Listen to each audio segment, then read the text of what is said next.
We've got another Athenian red figure pot here. This is a shape called a volute crater.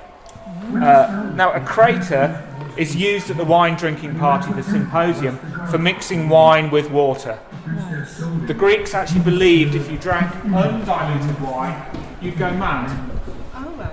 So they always mixed their wine with water, and they'd use a large pot like this, a crater, to do it. And that would sit in the centre of the dining room, and you'd use a wine jug to get the wine and water out and pour it into the drinkers' cups. It's called a volute crater because these curly handles are volutes.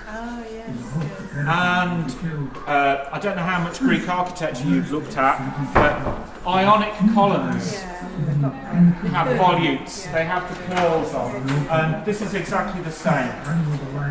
So it's a wine drinking vessel. It's a very specialist bit of equipment, and on it we have the god of wine, Dionysus, and he's recognisable because in the 5th century he wears very long robes, he has long hair, he's bearded, he gets younger actually as time goes on, but in the 5th century he's quite old, he's a mature male. He's holding a wine cup, looks a bit like a football trophy, it's called a cantharos, and in his other hand he's holding a stick which is called a thyrsos, and this is a fennel stick, often topped with a pine cone. Dionysus in this image is being flanked by 2 female worshippers.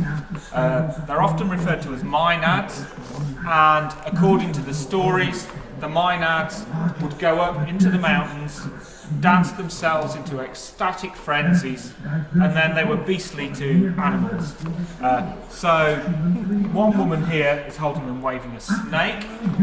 The other one has got half of a long-eared sort of deer-like animal, and the Maenads allegedly ripped animals limb from limb in their frenzied ecstatic worship of Dionysus.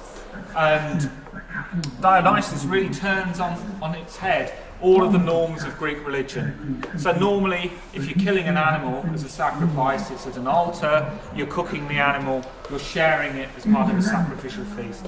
This is the opposite of that, really. It's complete inversion, and there's an element of that in Dionysiac worship, this sort of chaos. It's debatable whether this actually happened, whether Greek women actually did go up into the mountains and dance themselves into frenzies. Some people say that actually it was so grim being a Greek woman that probably this was the only bit of fun you might get. Because definitely it was a very male-dominated, orientated society. Not sure whether it actually happened, but a lot of people say this is on a symposium vase. And one of the things that comes across in Greek literature is Greek men are actually quite scared of women, Athenian men.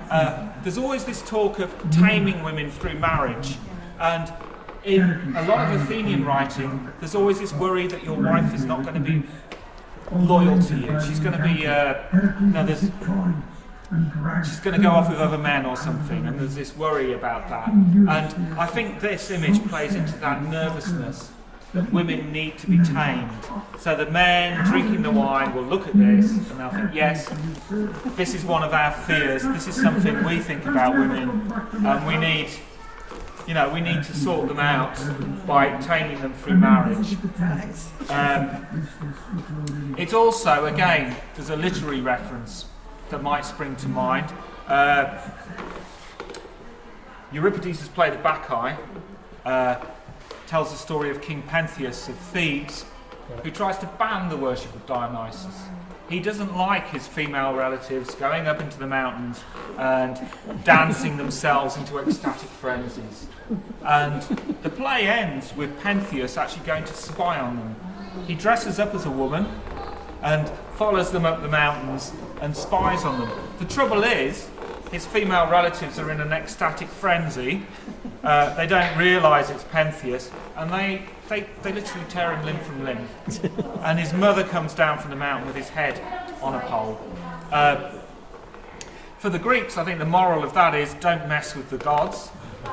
Don't interfere in the worship of the gods, whatever that worship might be.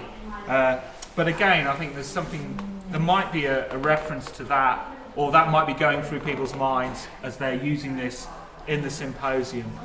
And I think sometimes the imagery does say a lot about the society which is producing it. So I really like this one. There's a lot going on. And we've got satyrs on the other side who are really badly behaved. We don't want to go into the kinds of things they were getting up to, but they're also part of Dionysus's retinue, and it is.